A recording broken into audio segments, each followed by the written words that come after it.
Gente, olha, vamos conversar agora com o Dr. Marcelo Calil Burihan. Ele é cirurgião vascular e ele vai tratar de um assunto muito interessante e importante para a gente, a doença venosa crônica, os cuidados e tratamentos. Doutor, seja muito bem-vindo ao nosso Tribuna Independente, Obrigado, viu? Fábio, pela oportunidade. Eu que agradeço, porque para variar, né, a gente quando pesquisa muito sobre o tema que nós vamos tratar aqui, a gente às vezes se pega assustado, né? Eu fiquei sabendo que a doença venosa crônica e a insuficiência venosa crônica é uma anomalia que atinge cerca de 33% das mulheres e 20% dos homens, segundo o dado divulgado pela Sociedade Brasileira de Angiologia e Cirurgia Vascular de São Paulo, que o senhor preside, não é isso? Exato. A doença tem uma incidência muito grande, não só na população brasileira, na população mundial, e isso causa uma grande dúvida em todo mundo do que isso pode representar no seu futuro, principalmente com o passar dos anos, com a idade, que acaba podendo haver uma grande piora do quadro. Né? Tá. Eu queria saber, na verdade, no início da nossa conversa, porque muitas pessoas que já estavam fazendo perguntas antes do programa, porque a gente anuncia, claro, quem são os convidados do programa da noite, elas estavam perguntando, olha, Fábio, pergunta lá se uma varize simples pode se tornar um problema tão sério. Uma varize simples pode se tornar? Sim, nem sempre a gente tem uma varize simples, né? Às vezes as pessoas acham que tem só aquela veia um pouquinho dilatada, que vê, mas na realidade o sistema venoso é uma coisa muito mais complexa, né? O que são as veias? As veias trazem o sangue das pernas, dos braços para o coração. Uhum. E o termo insuficiência é uma falência desse movimento do sangue por dentro das veias. Dentro das veias nós temos válvulas, as válvulas elas se abrem, o sangue passa, sobe e elas se fecham e o sangue ele permanece nessa coluna para cima. Às vezes essa válvula é doente e esse sangue acaba indo lá para baixo, acumulando nas pernas, nas veias profundas da perna, e essa pessoa acaba tendo um quadro muito maior do que simplesmente aquela pequena varize que ela consegue notar. Tá? Né? Agora, como que a gente consegue... Primeiro, como que se manifesta essa doença? Ela se inicia de alguma causa hereditária ou necessariamente não é dessa maneira? Nós temos diversos fatores. O fator hereditário é um deles. É um deles. É um deles, tá? Né? A genética é importante, né? Às vezes vem da família do pai, às vezes vem da família da mãe, e isso às vezes vem das duas famílias, né? A hereditariedade em relação à doença venosa. Mas existem muitos outros fatores, né? O fator obesidade, a sobrecarga de peso sobre as pernas, acaba diminuindo esse retorno do sangue. Os hormônios femininos, os anticoncepcionais, os hormônios estrogênicos, eles também acabam alterando essa parede da veia e, consequentemente, essa veia acaba dilatando. Tipo de trabalho, muitos trabalhos que a pessoa fica muitas horas parada em pé ou parada sentada, que o sangue não é estimulado a subir e acaba também levando às dilatações. Ou, às vezes, diversos fatores que se interagem junto, né? Não somente o hereditário separado do peso, todos esses fatores podem se interar e acabar levando à piora do quadro. E como que funciona a questão do diagnóstico? Quer dizer, somente um diagnóstico clínico é possível ou os sintomas, existem alguns sintomas que, por exemplo, já denotam que, olha, a pessoa tem um problema nesse sentido? Muitas vezes as pessoas com doença venosa, elas acabam se queixando de cansaço, de peso, de queimação nas pernas, de inchaço ao final do dia, principalmente. E a gente tem que notar muito essa relação do que as pessoas reclamam, porque os sintomas realmente são esses, né? O exame físico é extremamente importante, né? Observar todo o membro, ver se não há nenhuma outra alteração, além de varizes e veias dilatadas, como, por exemplo, manchas na pele, ou até mesmo extrapolando feridas nas pernas, as úlceras venosas, as úlceras varicosas, que estão num grau mais acentuado em relação a esse problema, né? Além do exame físico, a gente tem alguns outros arsenais de exames complementares, como, por exemplo, o ultrassom Doppler. o Echocolor Doppler, que também faz um mapeamento das veias superficiais, das veias profundas da perna, e isso leva, associado ao exame físico e principalmente às queixas das pessoas, a confirmar o diagnóstico da doença venosa, da insuficiência venosa crônica. Tá, agora, a obstrução das veias, no caso, por exemplo, dessas veias, trombose, alguma coisa nesse sentido, elas causam essa insuficiência venosa? Sim. O que são tromboses? São realmente entupimentos, e normalmente entupimentos de veias profundas, são casos graves. Quando a veia entope, aquele coágulo que se forma, ele se forma justamente na válvula. E aí, com a recanalização, quer dizer, com a passagem novamente do sangue, onde havia aquele coágulo, ele destruiu aquela abertura e fechamento da válvula, e isso também ocasiona a propiciar as doenças venosas, essa alteração da veia acaba sendo em decorrência também dos processos obstrutivos, né? E isso acaba complicando, consequentemente, a situação da pessoa. A gente percebe hoje em dia, principalmente, o sedentarismo é algo inerente Sim. a todos nós, não tem jeito, todo mundo na frente do computador ou mais parados do que antes, não se faz tanta atividade física. Sim. Pessoas que têm, por exemplo, esse tipo de obstrução ou que de repente sentem já alguma coisa nesse sentido, não tão forte as queimações, mas já no início, é recomendado práticas físicas? Sim. Qual é o melhor mecanismo do retorno do sangue para o coração? É o andar. Quando a gente anda, a musculatura comprime as veias profundas e o sangue é ejetado para cima. Tá. Então, o caminhar, a hidroginástica, a natação, a corrida, tudo isso é importante para melhorar esse retorno do sangue e fazer com que haja esse funcionamento. Nós não temos nenhuma bomba igual ao coração na perna. A nossa bomba é a musculatura, principalmente da panturrilha, da batata da perna. E essa musculatura, quando ela se contrai, quando a gente faz exercício, o sangue acaba subindo melhor. Então, é muito recomendado fazer o exercício físico para melhora dos sintomas desses pacientes. Agora, qual que é a frequência? Normalmente, uma vez por semana seria suficiente? Uma vez, 2 vezes por semana, meia hora a 1 hora, isso ajuda bastante, né? Veja que eu não falei de sobrecarga de peso, né? Às vezes, muita carga na musculação pode até prejudicar. Veja os halterofilistas, né? As veias são calibrosas, são dilatadas, eles carregam muito peso. Então, esse levantamento do peso também em excesso pode ser prejudicial. Então, a gente tem que fazer exercícios mais tranquilos, né? Que não levem a um abuso da sobrecarga de peso nas pernas.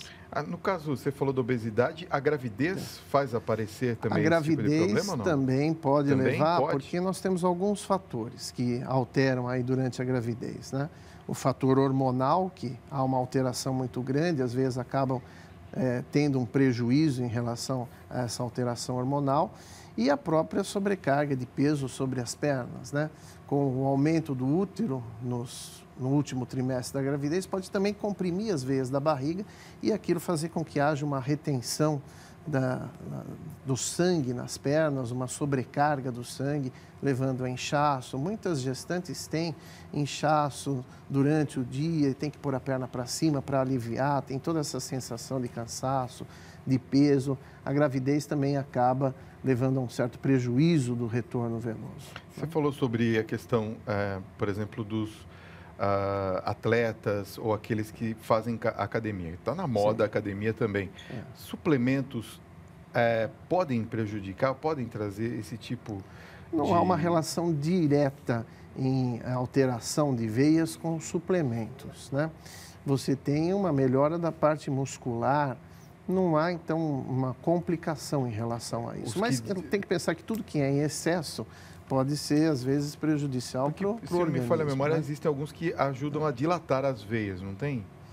Então, o que Esses a gente são tem perigosos, que pensar, o que tem que pensar é que nós temos 3 sistemas circulatórios. O sistema arterial, que leva o sangue com oxigênio, o sistema venoso, que traz o sangue para o coração com gás carbônico, e o sistema linfático, que traz a água para o coração, para a parte central, né? Então, às vezes, pensando nessa dilatação, talvez, às vezes, seja a dilatação do sistema arterial, melhorando a oxigenação dos tecidos, que é o que pode haver uma correlação Não mais direta, próxima. mas próxima. Tá. Vamos às perguntas dos telespectadores? Vamos ver o que o público de casa está nos acompanhando, pensa sobre esse assunto ou tem dúvidas. A Érica Soares de Ubatuba, São Paulo, está perguntando: tenho mancha nas duas canelas, doutor. Parecem uma queimadura de sol que não descascou. No sol, eu sinto que o local fica mais sensível e às vezes coça muito. Eu já usei creme, Solaquim, é isso? Para clarear, não resolveu. Ureadin de 20 para hidratar, mas a mancha permanece. Não sei o que é isso. Por quê, doutor? Agradecer a pergunta da Érica, né? Isso. Muitas vezes, os pacientes com insuficiência venosa crônica têm um depósito de sangue e esse sangue se extravasa por debaixo da pele. O que nós temos no sangue? Nós temos o ferro, a hemociderina. E o ferro, qual é a cor dele? É o marrom. Então, ele, quando se deposita na pele, ele traz essa tonalidade, chamada dermatite ocre. Então, a pele fica marrom, fica escura. É muito difícil o controle dessa coloração, mas existem vários cremes, principalmente à base de corticoide, que podem dar uma melhorada. Ácidos, por exemplo, ácido retinóico, hidroquinona. Existem diversos cremes que fazem a despigmentação dessa área. E associado aos cremes hidratantes, que até ela usa o creme de ureia, já isso melhora realmente essa dermatite. Mas também tem que observar outros fatores, né? Faz exercício, tem uma vida sedentária, o uso de meias elásticas ajudam a melhorar o retorno do sangue. Todos eles acabam ajudando a melhora dessa dermatite que ela pode ter. As meias o pessoal evita, né? Porque diz que aperta muito. Tem muita reclamação, né, doutor? Tem muita reclamação porque nós somos um país tropical e é calor, esquenta. Né? Então esquenta e a maioria das pessoas no calor deixa a meia guardada na gaveta, né? Não usa a meia. Quem está usando a meia é a gaveta. Mas no frio até consegue-se usar a meia, né? E a meia é extremamente importante nessa melhora do retorno. Olha, nós temos a pergunta aqui da Genália, de Paripiranga. Ela diz que já fez cirurgia de varizes 2 vezes. E ela diz assim, eu tenho uma úlcera varicosa. Está cada dia se agravando mais, doutor. Eu devo fazer o que para melhorar?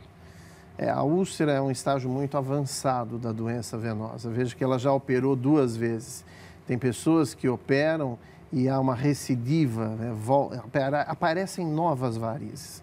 E ela já operou 2 vezes, tem gente que opera 3, 4 vezes e continuam tendo novas varizes. A úlcera em si é o estágio mais grave da doença venosa. A primeira coisa que ela tem que fazer é o repouso, colocar a perna para cima para que aquele sangue que está acumulado tenha um retorno e não fique piorando a úlcera, né?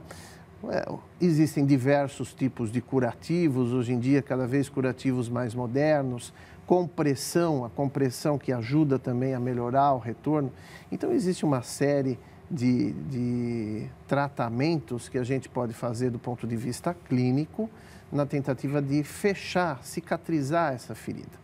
Essas feridas não adianta fazer uma plástica, colocar uma pele nova em cima que ela vai abrir de novo porque a fisiopatologia, quer dizer, a causa dela é a doença venosa. Né? No caso, por exemplo, das pessoas que fizeram cirurgia de varizes, elas voltam as varizes? Não é que voltam, podem surgir novas varizes, dilatarem novas varizes. O que são varizes? São veias superficiais da pele, né, ou do subcutâneo, da gordura, dilatadas e tortuosas. Então, nós temos diversas veias que fazem o retorno venoso dos membros inferiores das pernas, superficiais e profundas. Então, as superficiais, elas podem, numa certa fase da vida, acabar se dilatando em decorrência de todos aqueles problemas, de todos aqueles processos, seja hereditário, ou obesidade, ou fator hormonal, tudo se agrava. Então, elas podem ter a formação de novas varizes, mesmo tendo operado e acaba tendo recidiva da doença, né? Olha, quero agradecer a enorme participação de vocês aqui. A produção tem selecionado algumas questões, outras já estão chegando aqui pelo Zap. Tá? Tem muita gente participando aqui. Eu vou selecionar aqui a da Sandra Couto, que é de Curitiba, no Paraná. Um beijo a vocês de Curitiba, obrigado pela audiência.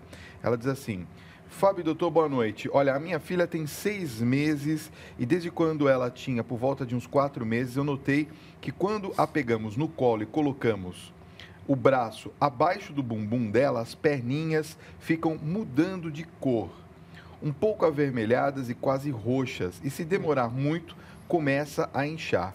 O que pode ser? Eu gostaria de saber se para curar uma erisipela, é isso? Erisipela, em paciente portador de insuficiência venosa, precisa de muito tempo de repouso. Então, são duas perguntas. Duas perguntas em uma aqui, né? Da criança, o que tem que ser analisado é se não existe nenhuma má formação do sistema circulatório desde que ela nasceu, né? Porque isso é muito difícil, é muito raro que crianças tenham problemas circulatórios, né? Só se ela já nasceu com alguma alteração e essa alteração acaba levando ao inchaço, a essas colorações na pele, colorações arroxeadas na pele da criança.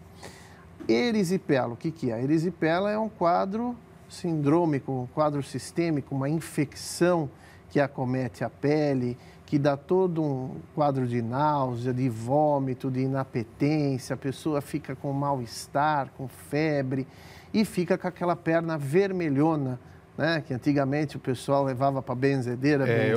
Eu lembro. Né? Mas é um quadro infeccioso que acomete o sistema linfático, que traz a linfa, é um dos sistemas do sistema circulatório. E isso é necessário antibiótico, repouso, e todo o cuidado local da perna, daquela vermelhidão, às vezes há descamação. Então, realmente demora o tratamento da erisipela. E a erisipela também, muitas vezes, pode ter recidivas frequentes, quer dizer, pode ter outros quadros infecciosos que se assentem naquela perna durante muitos anos da vida da pessoa. Então, realmente, a erisipela é um quadro infeccioso que precisa de um cuidado mais intensivo para que se trate. No caso de pessoas que já tenham, tem que procurar especialista imediatamente, não é isso? É fundamental a procura do cirurgião vascular e a gente dispõe a sociedade, no site da sociedade, nós temos diversos especialistas com títulos de especialistas que atendem a população, tanto do ponto de vista privado quanto público, que é interessante que a pessoa tenha justamente esse direcionamento para o cirurgião vascular. Muito bem. Eu queria agradecer mais uma vez a presença do Dr. Marcelo Calil Burihan e o carinho que teve aqui com a gente. Um assunto muito importante. Há um tempo que eu queria trazer esse assunto aqui ao programa e queria passar os contatos do doutor, né? Tem algum contato das pessoas que quiserem tirar mais dúvidas? Sim, eu acho. Tem aqui, né? Está na tela? É SBACVSP. Copie como está na tela, .com.br. É o site para você entrar em contato com o doutor. Site da Regional de São Paulo, da Sociedade Brasileira. Muito obrigado pela sua presença. Fábio. Foi incrível a sua participação. Obrigado. Fique conosco, tá bom?